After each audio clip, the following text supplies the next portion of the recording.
Okay, good evening, everyone. Welcome to the Conscious Contact Speaker Group of Doylestown, PA. My name's Ron. I'm an alcoholic. How you guys doing? It's a 1-hour speaker meeting. Quick announcement. I guess we're up against the Liberty Bell Roundup today, so that's a big chunk of our audience. So be mindful, right? Have fun. We got a ton of food. We have to set this up afterwards. We have a weird setup with these tables. The church has a function, so this is not our normal setup. Bear with us. You know, it is very uncomfortable for all of us to be mixed around and jammed in here.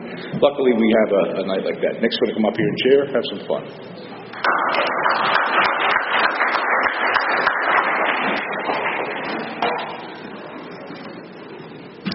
Welcome to the Conscious Contact Speaker Group of Alcoholics Anonymous. My name is Nick and I am an alcoholic. This is a 1-hour speaker meeting. It meets every Saturday evening at St. Paul's Lutheran Church, 301 North Main Street at 8:30 p.m. in Doylestown, Pennsylvania. The business meeting for this group meets every Saturday at 7 p.m. till 7:30 right here. The purpose of this group is to provide a consistent message of hope and recovery through God reliance and service to others through the practice and teaching of the 12 steps. We record all speakers so that others may benefit from their message of recovery. If you wish not to be recorded, simply ask.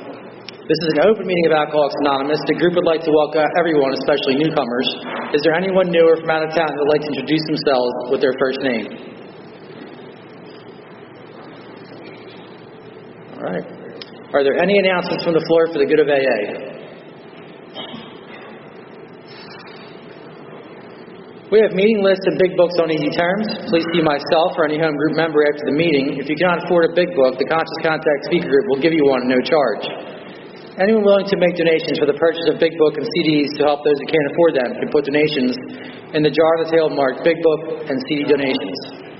If you'd like a CD of any speaker, past or present, please see myself or Ron before or after the meeting. They're available free of charge. And with that, we have Maggie to come up and read the AA preamble.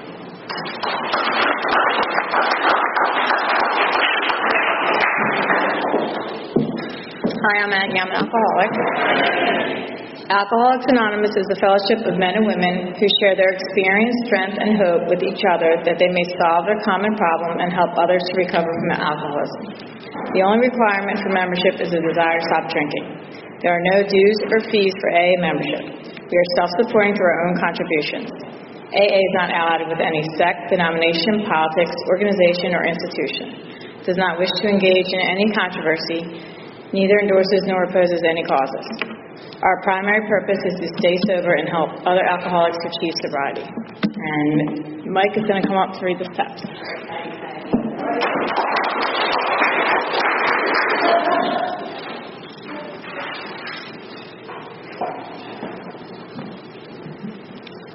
Hi, my name's Mike. I'm an alcoholic. AA 12 Steps of Recovery. 1. We admitted we were powerless over alcohol, that our lives had become unmanageable.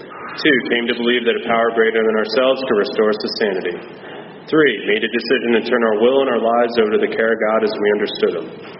4. Made a searching and fearless moral inventory of ourselves. 5. Admitted to God, to ourselves, and to another human being the exact nature of our wrongs. 6. We're entirely ready to have God remove all these defects of character. 7. Humbly asked Him to remove our shortcomings. 8. Made a list of all persons we had harmed and became willing to make amends to them all.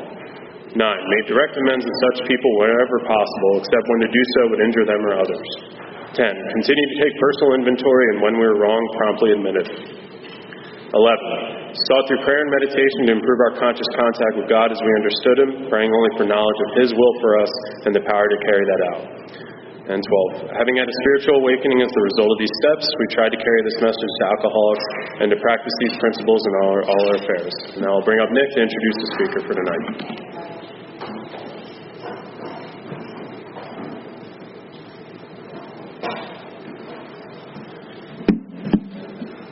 We have a 7 tradition which states every AA group ought to be fully self-supporting, declining outside contributions. At this time, I'd like to pass the baskets. We have no dues or fees, but we do have expenses. This group provides many services. Your donations cover rent, big books, CDs, events, and workshops. Once again, there's absolutely no smoking on church property. At this time, I'd like to please take a moment to silence your cell phones and limit movement during the meeting to avoid distractions, which leads us to our speaker. A good friend of the Conscious Contact Speaker Group comes to us from Scarsdale, New York, carries the message home group, Dermott M.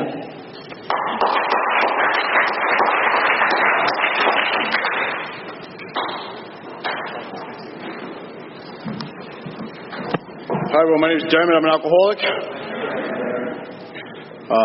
Thank you guys for having me here tonight. Thanks for being here. Heard you got a big speaker not too far away from here. Might be a little bit too late. You might be stuck with me, so I apologize for that.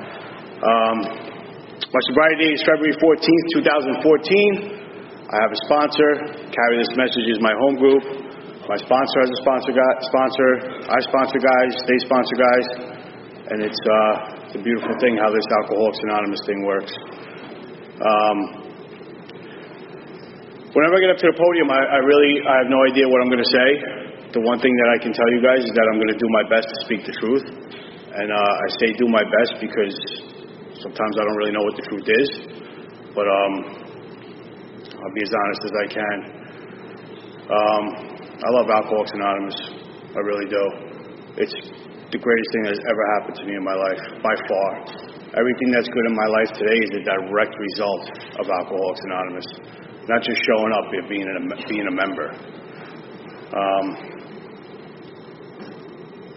I'm someone who did not come to Alcoholics Anonymous and get it on my first try or first 100 tries.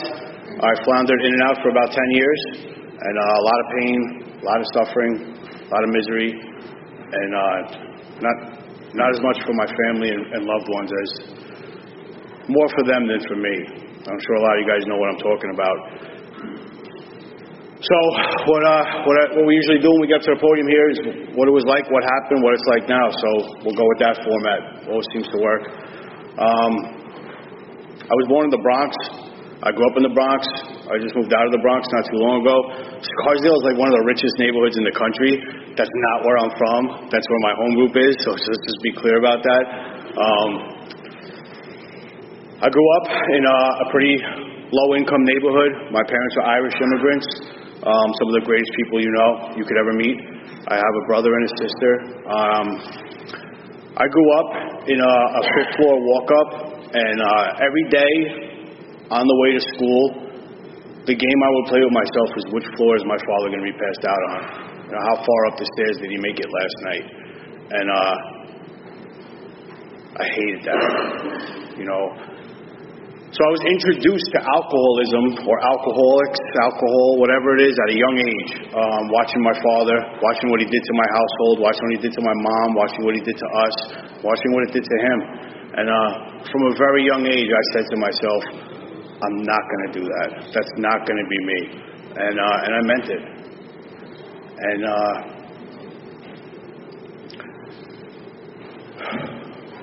before I forget, I always start out my story like this about my father, and then sometimes I forget to say that he is sober today. He's one of the best men I know. He's one of my best friends. We're very close. We're business partners. I'm with him every single day. And he's someone that did not come to Alcoholics Anonymous, got sober, lives a good life. He's a good man, does a lot of good things for a lot of good people. He just didn't have to do what I have to do. I know my truth today.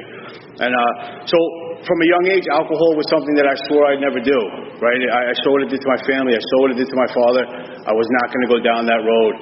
And I still remember my first drink, my 14th birthday. I hit a buzzer shot at a basketball game. The older kids said, come hang out with us. So I did. They're all hanging out, having a good time. And they put a can of Budweiser in my hand. And the thought didn't come into me about my father, about what it did to my family, about this or that. The thought just came to me that I want to fit in with these kids, so let me try it. And I took that first sip, and something changed. I never knew that I was different on the inside. I never knew that I was maladjusted to life, as you say. But after I took that first sip, I felt whole, right? I felt like everything was okay.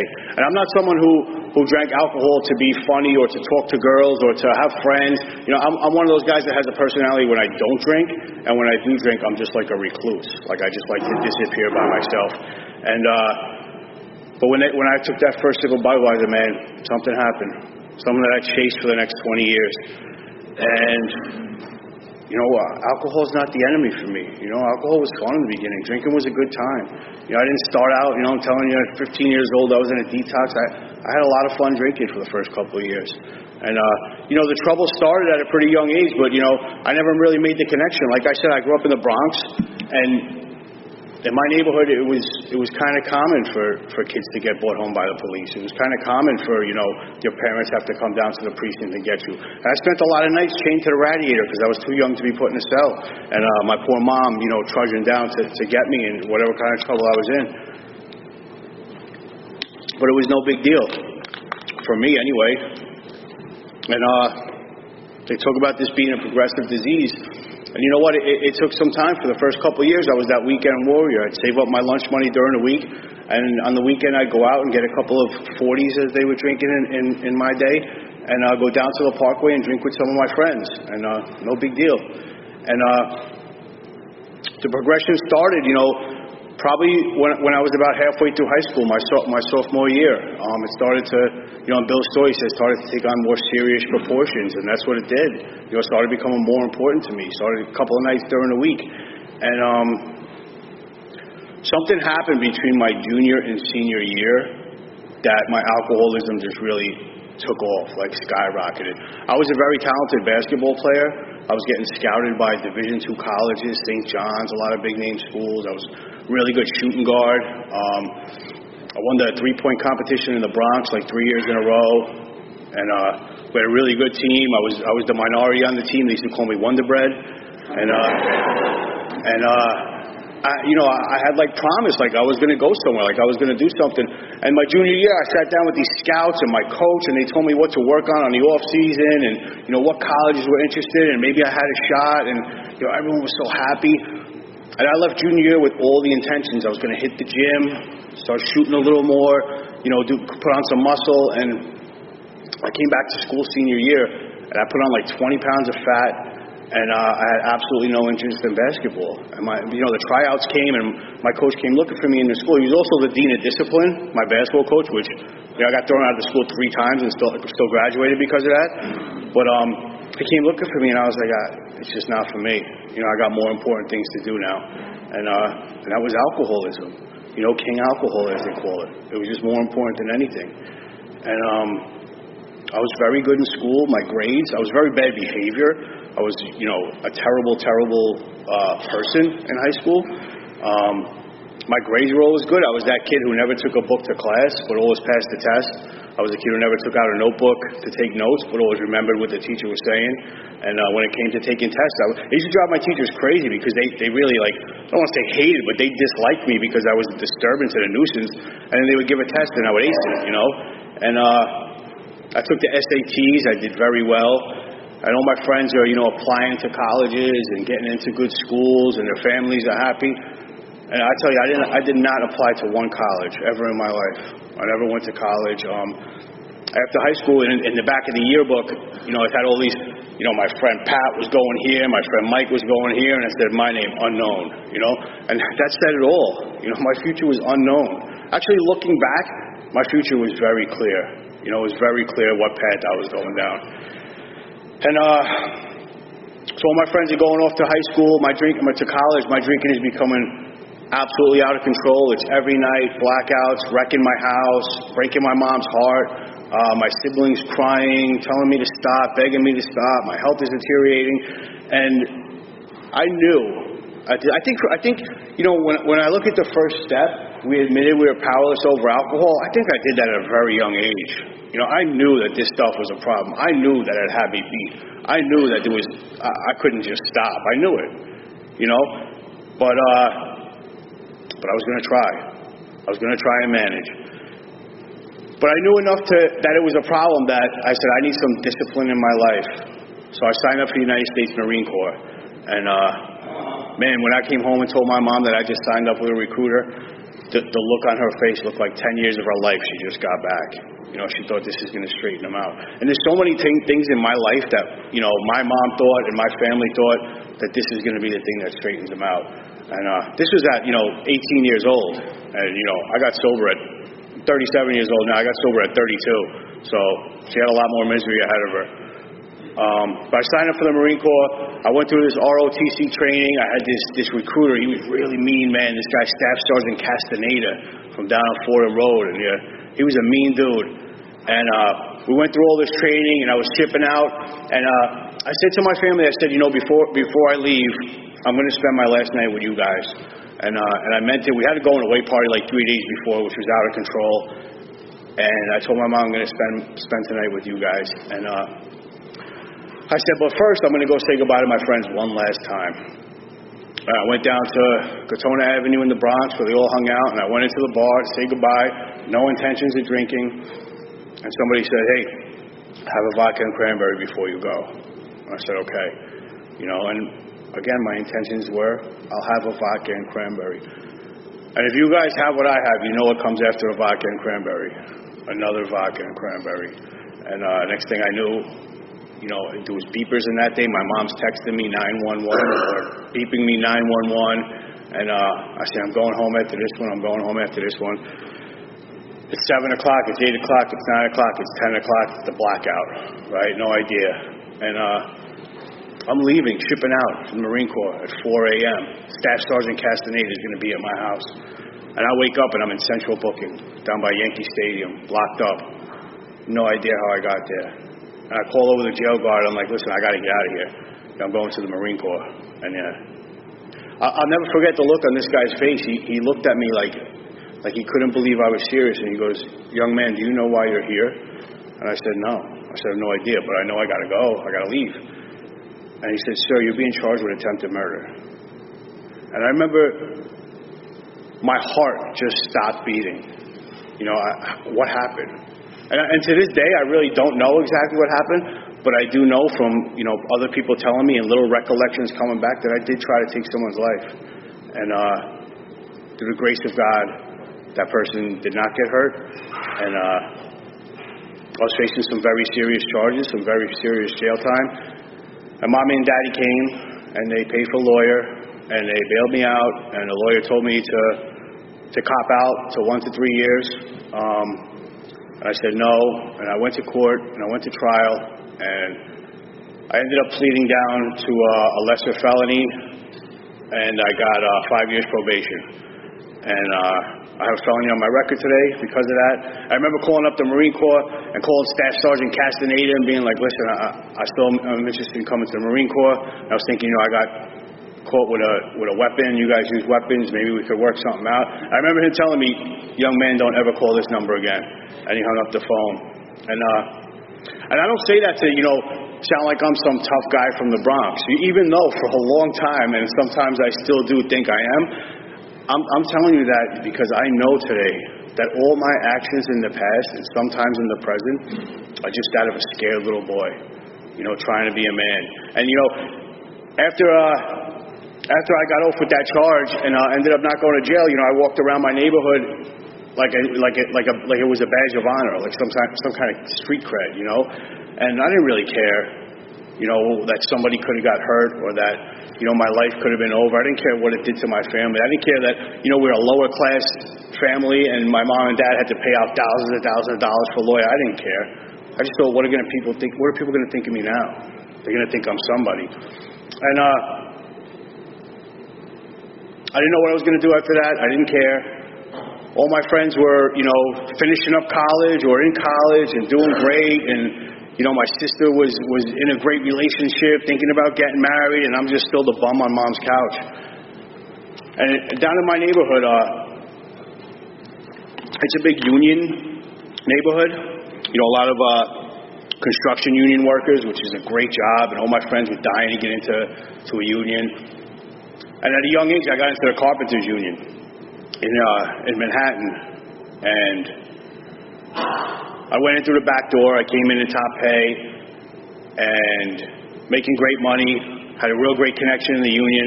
And my routine for like the next 4 or 5 years was the same over and over. I'd get on a job, I would do great. They would tell me how great I was, how good of a worker I was. They would have more work for you. And then I'd miss a day. And I would come up with some crazy excuse. My grandparents died, something bad happened, and they would say, okay, no problem. And then I'd miss another day, and then another day. And then I'd start to get paid on a Thursday and not show up any Friday. And then the next thing you know, I can't come Monday either. I'm still out. I started getting the nickname in the union, 3-Day Derm, because I would only come to work 3 days a week. And they liked me. The Carpenters Union liked me. So they said, we'll give you a shot. We'll send you up to rehab. You can straighten yourself out. and come back. We'll have some work for you. And when I go to rehab, I'm like on the rehab honor roll. You know, I do very well in rehab. They tell me make my bed, I make my bed. They tell me come down to the meeting at 7:30 a.m. I'm there at 7:25 a.m. They tell me to make the coffee, I make the coffee. They tell me clean the pots, I clean the pots. You know, but once I get out, I have absolutely no hope.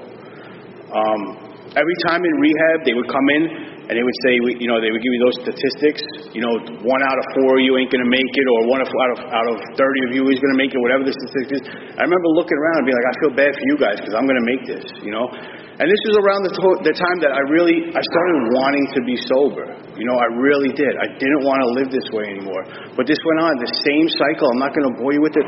I went to the Carpenters Union, I went to the Steam Fitters Union, I went to the Iron Workers Union, I went to the Laborers Workers Union, and every time it was the exact same. Start doing good, send you to rehab, come out of rehab, mess up, you can't be in this union anymore. And I didn't know what was going to change, man. You know, I really didn't. They talk about this disease being cunning, baffling, and powerful, and man, it really had me. It really, really did. And when I was a young boy in the Bronx, the two things that I wanted to be was a Marine and a firefighter. That was my dream. So somewhere in my drunkenness, I took the fire department test, the written test, and I scored well on it. And I got a call one day to come take the physical. And I took the physical and I did really well on it. And one day when I was in really bad shape, you know, because the list lasts a long time, they called me and they said, hey, we got a class going into the academy. We want you to be in it. And now I was already introduced to AA at this time. I wasn't sticking around, but I was introduced. And as soon as I got that phone call, I said, I need to clean my act up. I'm going to go to AA. And I went and I did those things they told me. I got a home group. I got a sponsor. I sat up front. I got a commitment. I got active. But I really couldn't stop drinking. And I couldn't figure it out. I couldn't figure out why everyone else was staying sober and being happy. And I just couldn't do it. And I go into the fire academy, and I'm really trying at AA, man, or so I think. I'm really trying my best. And I'm in the academy a couple of weeks, and I'm white-knuckling it, and I'm not drinking. And I start getting close with these guys, and they're all going out at night, you know, to have a couple of drinks every time we pass the test. And I say, no, I can't go. And I tell them all I don't drink. I don't tell them I'm an alcoholic. I just say I don't drink. And I'm staying away from them, and I'm calling this guy Brian, who was my sponsor in theory, but I'm giving him like those half-truths, you know, telling him certain things but holding other things back. And I tell him one day, I say, you know, the guys are going out. It's toward the end of the academy. I said, I'm going to go with them, but I'm not going to drink. And he says, all right, do what you got to do. He says, just call me. I'm here if you need me. And I remember going down to the bar, the big bar in the neighborhood, and they're all there, and they're having a good time, and they're drinking. And I'm standing in the corner of the bar like this, looking at them. Like, I want to be here so bad, but I hate you all. You know, I'm miserable. I can't drink. I have no drink. I'm not me. And I remember staying out for a couple hours and telling them I got to go. And I go home, and I pull my car in the driveway, and I call my sponsor, and I tell him all happy, hey, I had a great time. I didn't drink. And he says, good man. He says, go to bed, call me tomorrow. I remember backing my car into the driveway, and then suddenly, right, the thought came, I could have a drink or two with them. And I drive my car down McLean Avenue, and I pull up to that bar like they're about to close. I fly up, throw the door open, I run in, and I order a pint of vodka and cranberry, and I smash it down. And it was like, wow, now I'm here. Now we can have some fun. I remember them looking at me like, I thought you said you didn't drink. I'm like, oh, tonight's going to be a little different. And, you know, I drank with them for like 2 hours, and they all went home. And I don't do that. You know, I'm out for the next 3 days. And then I go back to the fire academy, and it's our last week. And they say, all right, we're all going to load up on the bus and go down to the hospital for a blood and urine test. And I can't pass those tests, man. And we pull up to the hospital, and they say, this is the last chance if anyone wants to tell us something. And I call the guy aside, and I say, hey, I can't pass the test. So they turn the bus around on my account. They try to cover it up. They try to hide it. But now I'm under the microscope with the fire department. And a week or two goes by. They put me on this probation. They want me to attend these classes and see a therapist and all this stuff. And I go to meetings again. I'm telling my sponsor what's going on. I'm white-knuckling it. And again, I start drinking. and I just can't understand it. You know, I got this great job, my dream job on the line, and I just can't stop drinking. And I got caught again, and they put me on double secret probation, and I'm taking blood and urine tests 3 times a week, Monday, Wednesday, and Friday. And I'm like, I start playing like the urine game, you know, where you get other people's urine, and they got a gas station by me that sells synthetic urine. And I'm buying it, and I've got hand warmers on it, and there's a little thermometer, and I'm going in there, and I think I'm the smartest guy in the world. Like, I got this system beat. And I'm doing real good because I'm passing every test. You know, and then the EAP comes up to me and says, listen, you've been passing every test for a couple months now. He said, we're going to change it. You're only going to go 2 times a week, Tuesdays and Thursdays. I say, all right, so I'll go on Thursday. He said, no, today's Tuesday. Why don't you go today? And I didn't have my little bottle of urine with me. So I said, all right, I'll go.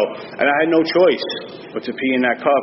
And, you know, man, it's a lot of work to hide this stuff. I remember going to the academy. We were doing repel school, and I had the fake urine on my waist. I had another one in my boot just in case something happened. And we do this thing where we rappel down the side of a building, and I go over the top, and the urine explodes on me. And I get to the bottom. They're like, oh, he was scared. He pissed himself.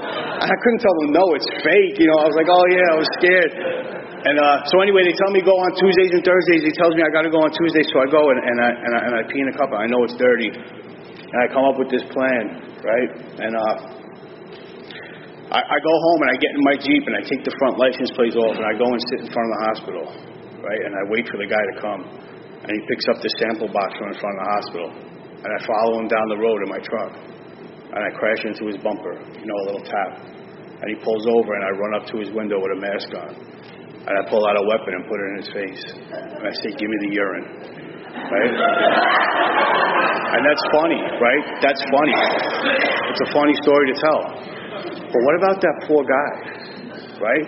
Who's going to the hospital to pick up samples to try and feed his family. And he's got some lunatic like me putting a gun in his face trying to rob the urine. You know, and I can only tell that story up here because through the grace of God and good sponsorship and these steps, I went to that company and I made amends. Well, I tried to make amends. They told me don't ever come back here, but I tried. Like, that's where my alcoholism takes me, you know? Insanity. And again, I think I got away with it.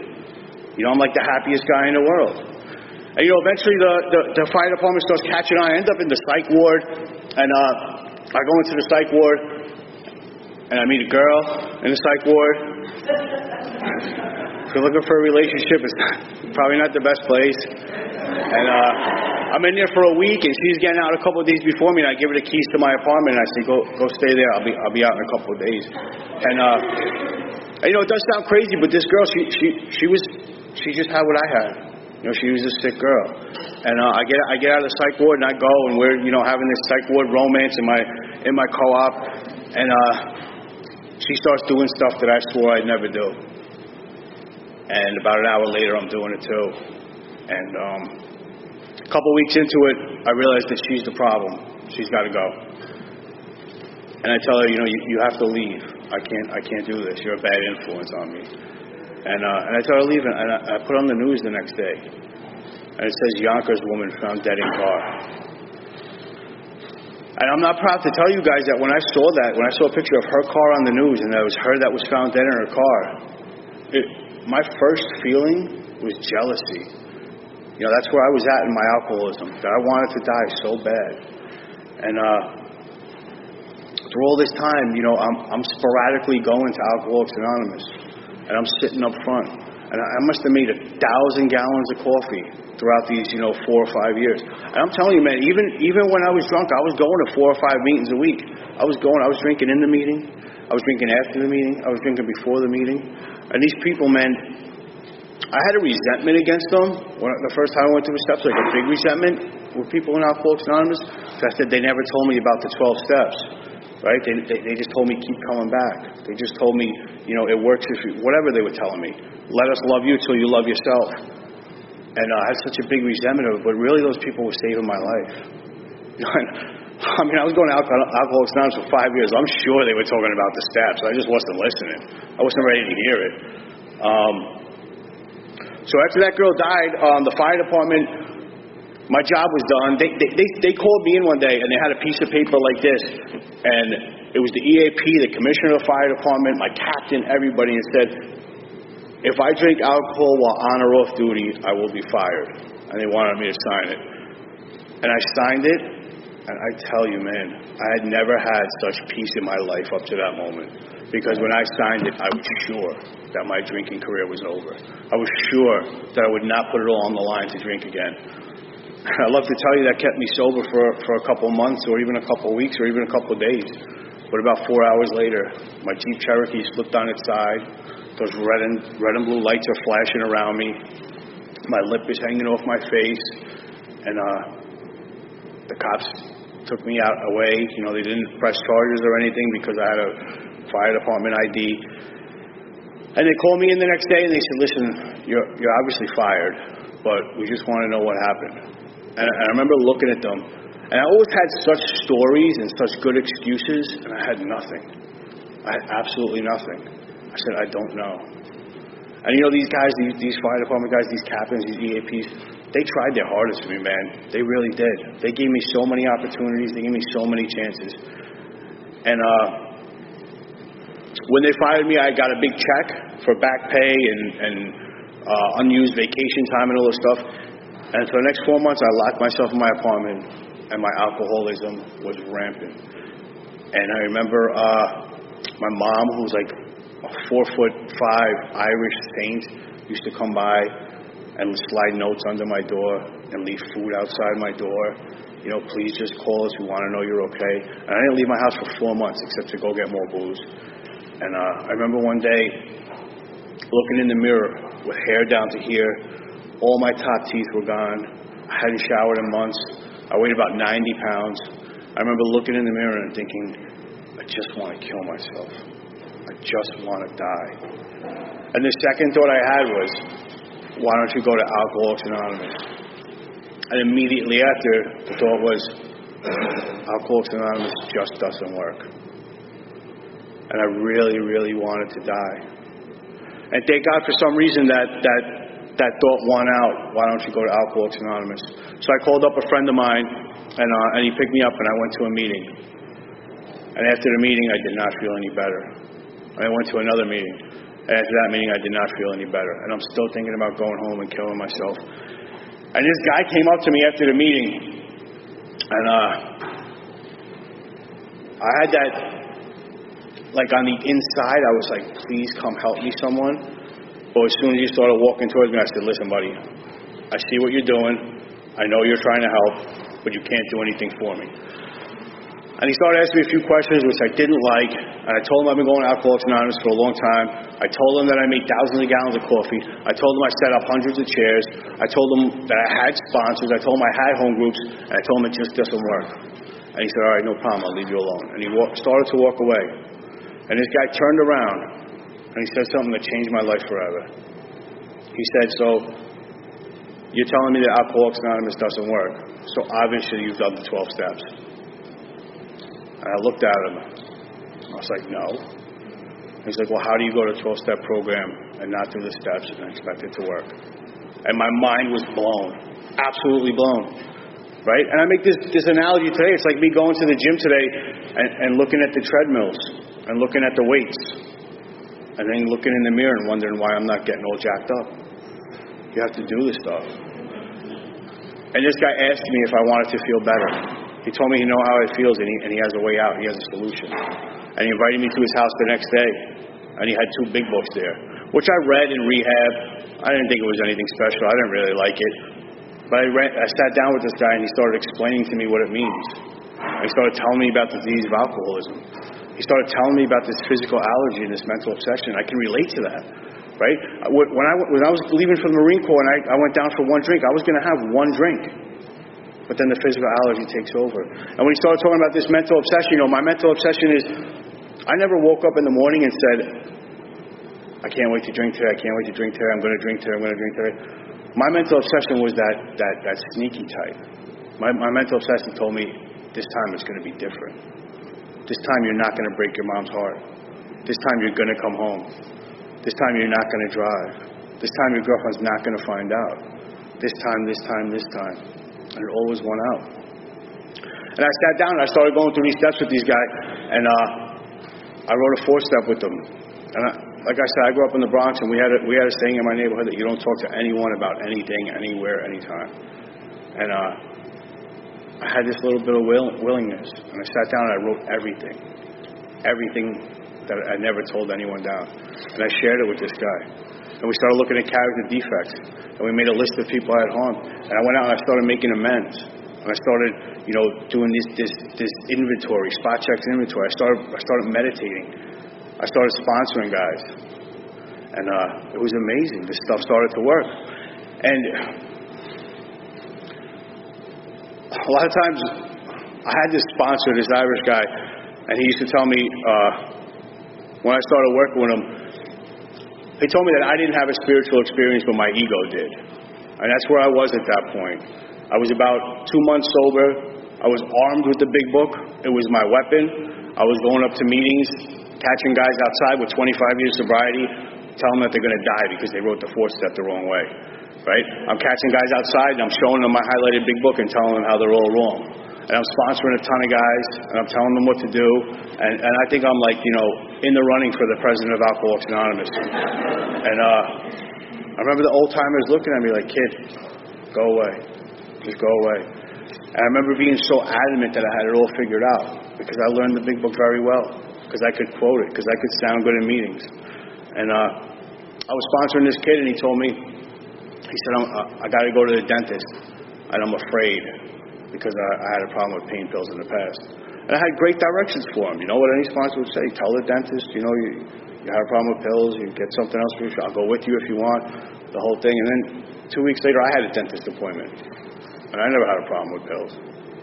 And the dentist wrote me a prescription. And I got to tell you, man, I'm not here to talk about drugs, but those things treated my alcoholism pretty good for a little while. And in this time, I got into a relationship. I went on a sober ski trip, and this girl was there, and we were out on a snowmobile trip in the middle of a blizzard, and she said, does anyone know how to ride a snowmobile? I'll get on the back. I ride them all the time, but we don't have snowmobiles in the Bronx, so I was lying, but she got on the back of my snowmobile, and I'm cruising along, and I try going fast, and I smash into a tree, and this girl got hurt. I got hurt. My knee was busted open. I had to have knee surgery, and she's laying in the snow, and she's telling me she can't feel her legs. And I remember looking out and being like, God, why are you doing this to me? Why? And we get they had to bring in this toboggan to get us out of there. We ride 2 hours to a hospital, and we're both really banged up. And I remember cursing God. How could you do this to me? How could you do this to this poor girl? I'm doing all the right things. And we ended up getting into a relationship because of that accident. And she can't walk today. Just so you guys know, one time I forgot to tell that, and this girl came running up to me. She's like, so what happened? But she can't walk today, and we have 2 kids together, And we have a beautiful relationship. But I took her hostage during all this when I was going through this big book and when I was, building up my ego and building up my big book arsenal. And I started taking these things that I got prescribed. And I went into a deep, dark place without even knowing it. And I remember waking up one morning and there was a note saying, I know what you've been doing. If you want help, let me know. And I broke down and I went to detox. And I couldn't believe what was happening. I'd been through the big book. I'd been through the steps. How could this happen? I remember going into that detox, and on my first day there, I requested a meeting with the director of the detox. And, she said, okay. And I went into her office, and I sat down. And I said, listen. She said, what can I do for you? I said, no. I can do something for you. I said, you're running this place all wrong. And she's like, sir, you're in detox, right? And I said, no, you don't understand. I've been through the big book of Alcoholics Anonymous, so you're doing this all wrong. And she was like, sir, you're in detox, right? And I was getting so angry with her. I said, you don't understand. And I got up, and I stormed out of her office, and I slammed the door. And I walked back to my room with my little paper slippers. And I got into my room, and the door closed behind me. And something happened in that moment, right? I had been broken before. I had been hitting bottoms before. But something happened when I went back to that room. And everything in me just drained out. And I had no fight left. I remember falling down to my knees and out loud as I could, tears running down my face, begging for God's help. Begging. And looking back, I realized that that's the first time I prayed. It's the first time I really, truly prayed. See, I'd been through these 12 steps before, but when they talk about God, that was missing. You know, I was doing it. It was me. I was the one doing this stuff. There was no, humbly ask God. There was no turn my will and life over to care of God. It was just me doing me. And I got out of that. I got up off my knees, and I'm telling you, to this day, as God is my witness, I have not thought about having another drink. And that's almost 5.5 years ago. And that alone didn't keep me sober. When I got out of there, I started working with a sponsor right away. This guy gave me his time. Everybody's individual. I was someone who needed to go through the steps very quick. He came over to my house every day, and within 2 weeks, we had went through the Big Book for Alcoholics Anonymous. And since then, I've been through the steps a bunch of times with a lot of different sponsors. I'd love to tell you that since then, I went through this big book. I had this great big spiritual experience, and I've been like an AA superstar since. But that's not the truth. I'm one of those guys who kind of, I don't want to say comes and goes, because I always go to meetings. But a lot of times, man, I forget these steps. I forget these principles. And a lot of times I've caught myself doing AA, so I don't have to do AA. That means showing up to the meetings and making the coffee and setting up the chairs and being like a home group all-star, but forgetting to put these principles into my life. And I'm not proud to admit that, but I am. I'm someone who, at about 2 years sober, my son was born, and I got another job. I started working a lot. I started getting that financial insecurity, and my wife was home with the kid. And he was born, and I just got all this fear built up inside me, and I wasn't telling anyone. I'm 2.5 years sober now, 3 years sober. I'm like an old timer in AA. I don't need to tell no one about my fears. And it hit the fan again. And I call some guy and I say, I don't know what to do. I'm doing everything right. He said, well, are you praying? I said, no. Are you meditating? No. Are you helping other people? No. When was the last time you took a meeting into a detox? A long time ago.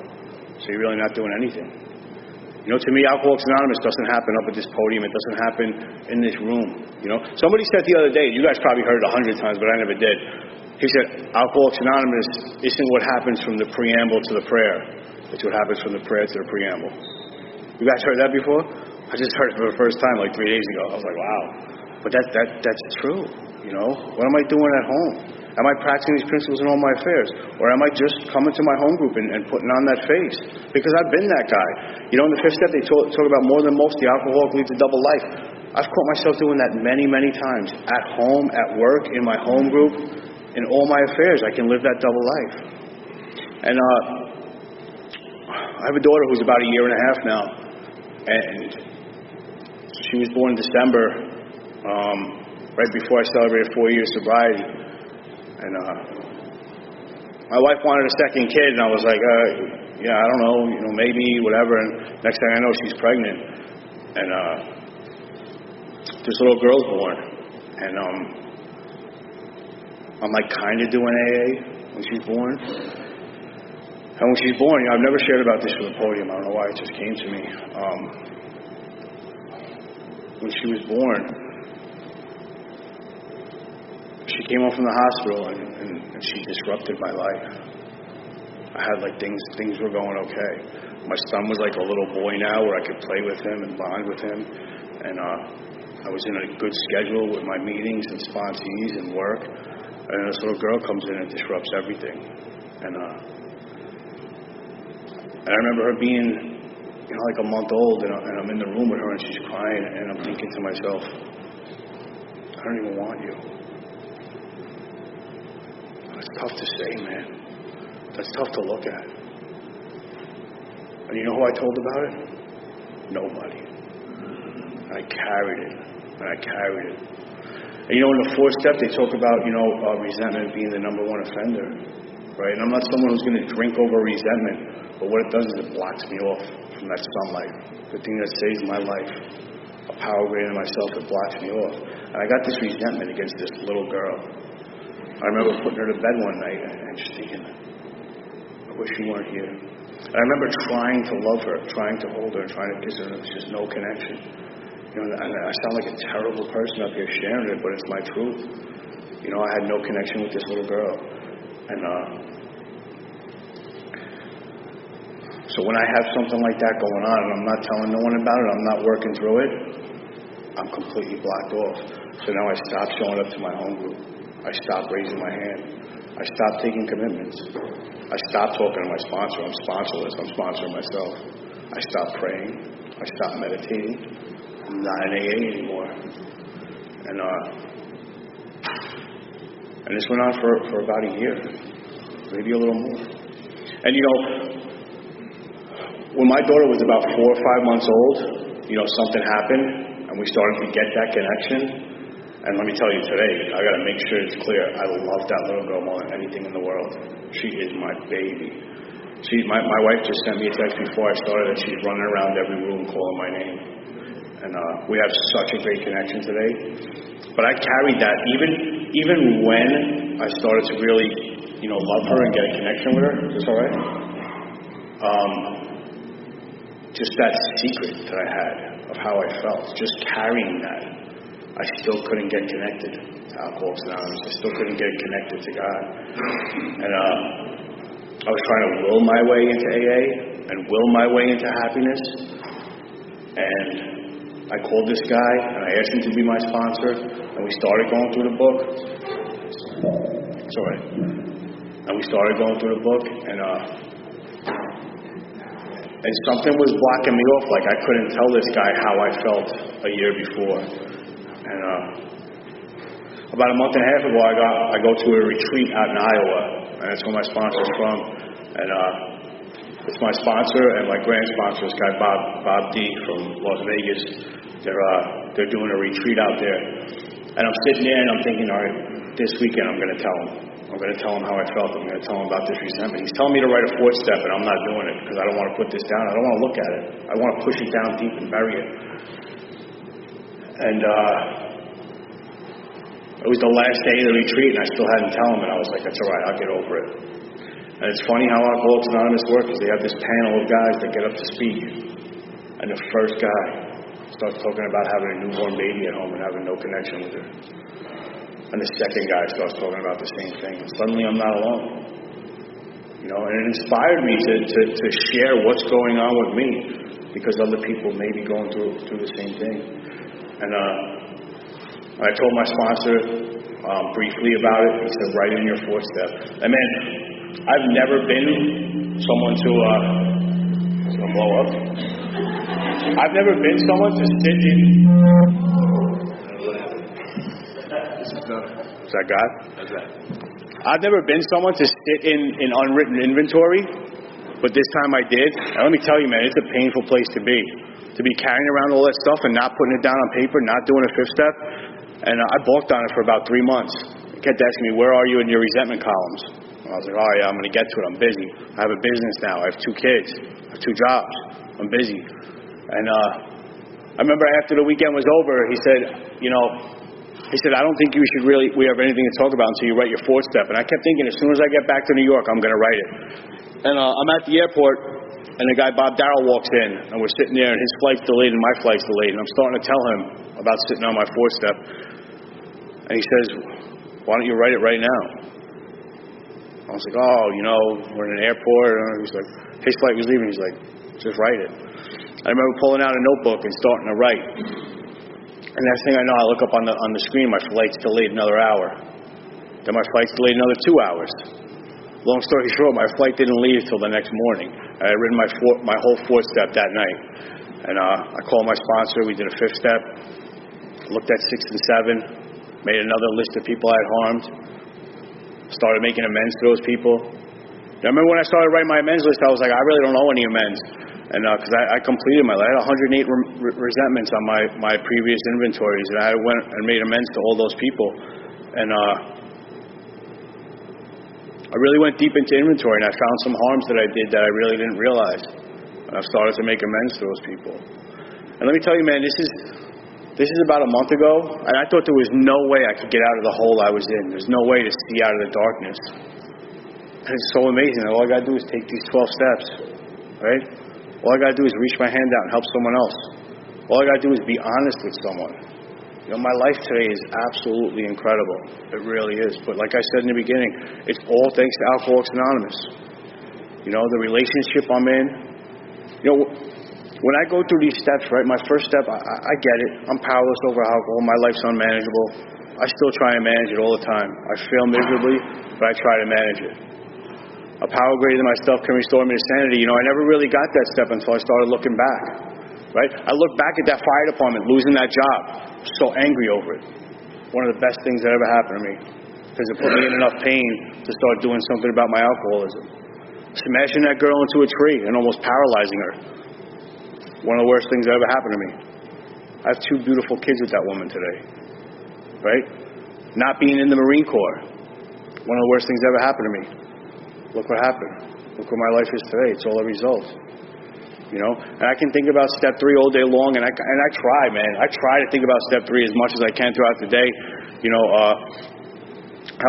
hear in AA meetings, I've taken my will back. I got to be honest with you guys. I don't think I've ever completely surrendered my will. What I do is on a daily basis, I try to align my will with God's. I ask, what would He have me do? I try and live my day like someone's watching me. You ever try to do that? That's not easy, man. It's really not. Pretend like somebody's watching me. Inventory is such an important part of this program for me. When I really look at my 4th step, I've done it in the past where I half-assed it, and I put down something on a piece of paper just to try to impress my sponsor. But when I really sit there and I look at resentments, I was working with this sponsor, right? When I thought I was all spiritual, and he said, all right, now we're going to do the 4th step. I said, I don't need to do resentments. I don't have resentments against anyone. I do inventory every night.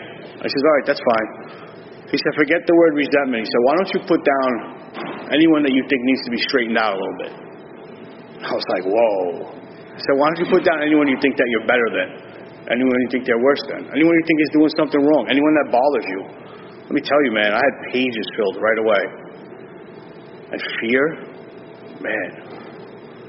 Right? What does it say in the big book? Fear is such a small word that has such a big impact. Right? It's the evil, whatever it says, the corrosive, yeah. Fear dominates me, man, on a daily basis, and I don't even realize it. I used to have this Irish guy, Adrian, he used to be my sponsor, and I'd call him and I'd be like, I'm mad at this person, I'm whatever. He'd be like, what are you afraid of? I'd be like, buddy, you're not listening to me. I'm not talking about that. I'm mad at this person, I'm not getting it. He said, what are you afraid of? By the end of the conversation, I realized how scared I was, how scared I've been my whole life. And I love writing the 4th step, man. I've done it so many different ways.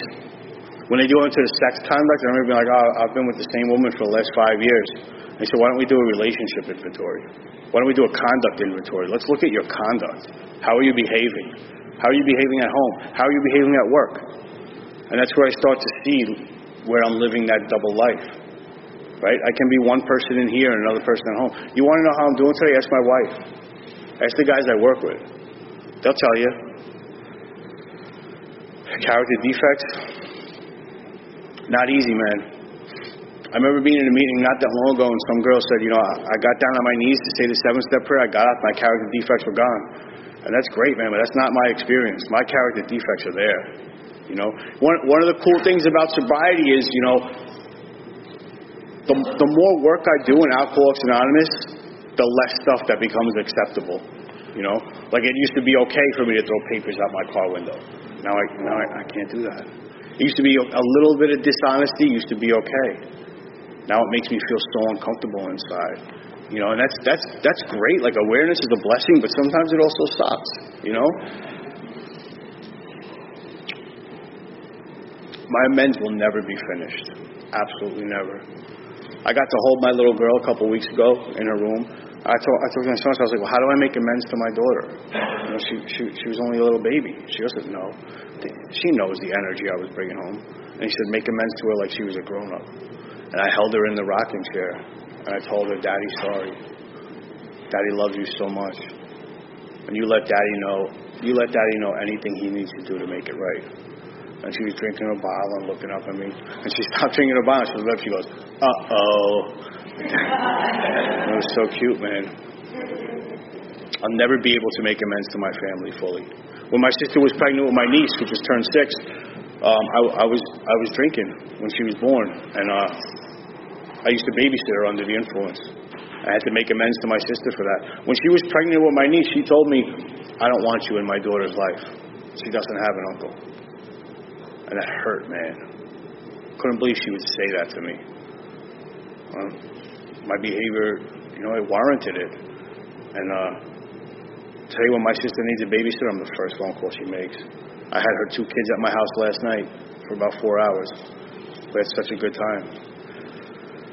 My father, I remember one time my father, for Father's Day, I told him I would get him Yankee tickets. And we'll go down to the stadium. And I got him tickets, and I started drinking about 2 hours before the game because I couldn't drink in front of him. He knew I went to AA. And I filled up a couple of bottles for the ride down, thinking he wouldn't know what I was doing. And we were on the Deegan near the stadium, and we were in traffic. And some guy was like riding my bumper too close, and I got out of the car, and I started smashing the guy's window with my hands and yelling at everybody, and I was insane. And my father told me later on he almost had a heart attack. He was so scared. And how do you make that right? How do you make that right? But I'll tell you what I got to do last week. I got him to take him to another Yankee game and sit right behind home plate and be a sober son. That doesn't make up for it. Nothing will ever make up for the harm that I caused my family, the grief that I gave them. But I call my mom every day today to see how she's doing. Not because I want $50, to ask her how she's doing, to ask her if there's anything she needs. And I got a beautiful life in Alcoholics Anonymous today.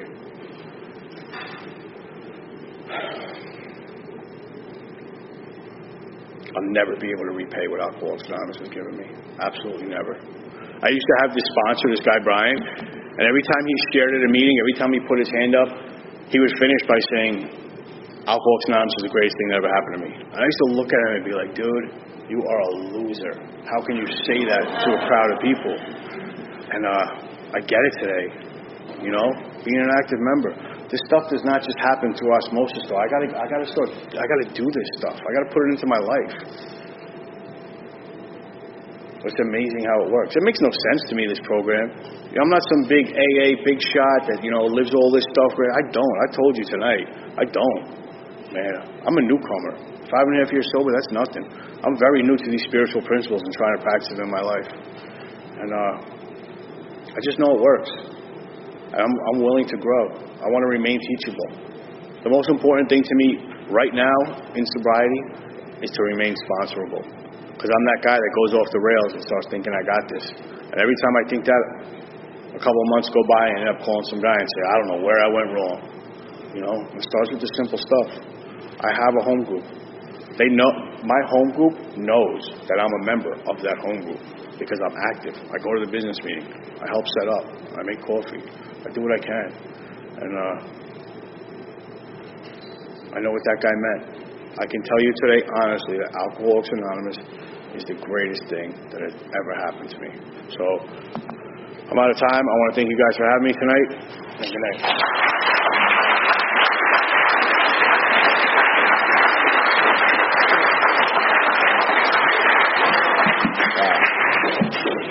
Epic talk. Let's thank one more time.